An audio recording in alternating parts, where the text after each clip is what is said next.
Alright folks, I want to welcome you to my workshop here. Behind me I'm in one of the bedrooms, and what I'm installing is basically it's just 6-inch tongue and groove pine on my walls. You know, it's pretty cold inside of here right now. It's about 35 degrees and here we are in April. But what I have done is make sure that everything is well suited. This saw that I have is really not the top of the line saw. It does the job great, but what happens is that it makes a lot of dust. So what I did was I made sure there was plastic over the windows, part of the walls. Around me is just nothing but insulation. But what I wanted to talk to you about was conserving the wood and what you can do for extra pieces.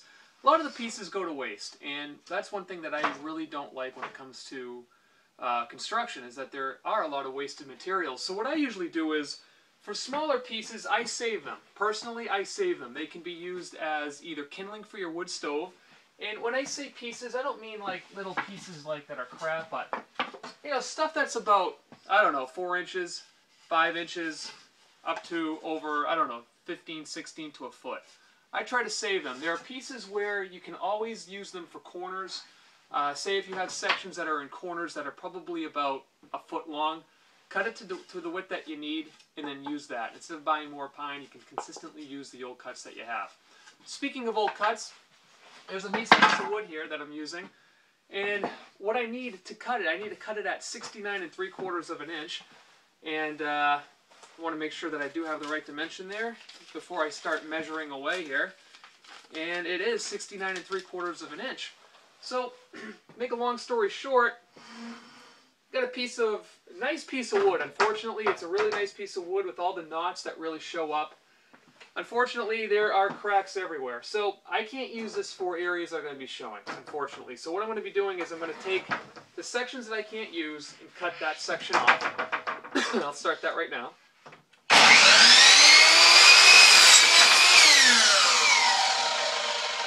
Now here's a piece. Let me take it up to the camera so I can personally show you. This is what I talk about with the cracks.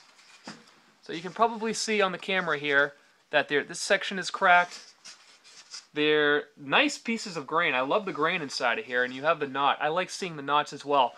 But what I'm going to do is I'm going to save this. I'm actually going to save this, probably cut this section off where it's cracked, and probably use it for a specific closet or some sort of shelving that I need.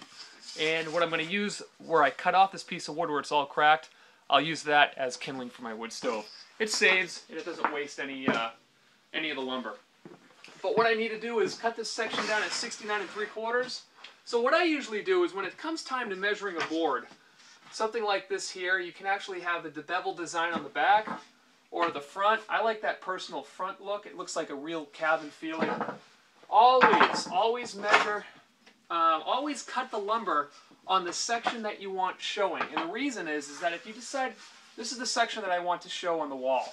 If I decided to take this face down and cut on this beveled section, when it comes time to install the lumber on my wall, you're going to see a lot of split ends. So what I've learned over time is measure at the groove. So you have a tongue and groove. So measure at the tongue, I should say. Measure at the tongue.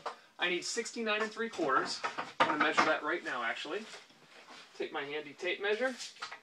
You're going to notice where hopefully you can see me on the camera here. I will be measuring it literally right at the tongue at 69 3/4 of an inch.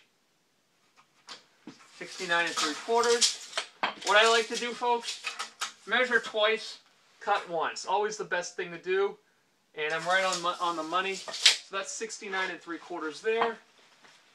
Have a jacket on. It holds my tools. I lost my tool belt, so that works. 69 3/4. Line it up. Make sure I'm on my guard.